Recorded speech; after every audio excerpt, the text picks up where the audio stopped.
Sasan, good morning. Good to see you. I want to get to Credit Karma eventually, but let's start with what was good, what was strong. You're seeing small businesses continue to move toward digitization, even in this choppy economy, growth well above 20%. What are they more leaning into now? Good morning, John. Great to see you. Very pleased with our performance in the quarter. And, just a little bit of context, about 50% of the company is small business, about 35% is tax, and about 14%, is Credit Karma. And particularly with small businesses, we're continuing to see a flight to digitization. And there's really two things that are important for small businesses. One, they want to figure out how to grow their business and get customers, keep the ones that they have. And two, it's managing their cash flow. So when you look at the combination of what we're doing for small businesses with both MailChimp and QuickBooks, we're able to help them really manage their existing customers, provide more services to their existing customers, find ways to get new customers cost effectively, while then across the QuickBooks platform, we're able to manage all of their money in and money out, and not just transactionally, but also giving them insights around their cash flow projections and what it could mean in terms of inventory choices that they have, whether or not they should hire more employees, whether they need access to capital, and then helping them make those decisions. And that's really what continues to be the strength that we experienced in the quarter. The part of the guidance that we provided for the rest of the year is we expect small business to grow between 19 to 20%, and that's at a well over $7 billion scale. So we're pleased with just the digitization efforts of the company, and more pleased that we're able to serve small businesses. Now let's get into Credit Karma, because I think it potentially has implications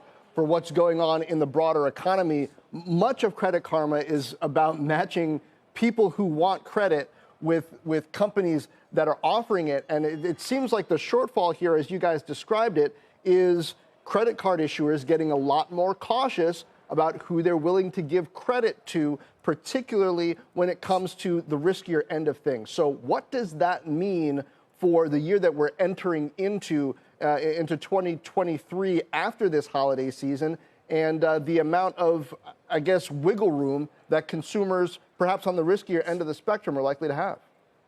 Yeah, I love the question. You actually sort of nailed the foundational discussion that we had at earnings yesterday. First, to reiterate what you said, the Credit Karma platform, we have over 129 million members on the platform. And really our focus is to help members with personalized experiences, meaning that whatever their needs are, whether it's managing their money, whether it's accessing credit cards, insurance, loans, our focus is to match their needs with what's right for them.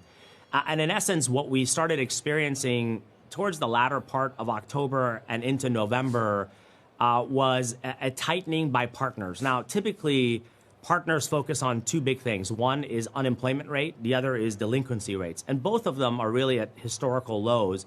However, partners, financial institutions, I think being really looking at foresight, looking into the future and assuming things are going to get a lot worse. And so they've begun to sort of tighten credit. And that's really what impacted our performance in the first quarter. But more importantly, we decided to be very prudent and very conservative with the remainder of the year when it came to our guidance for Credit Karma.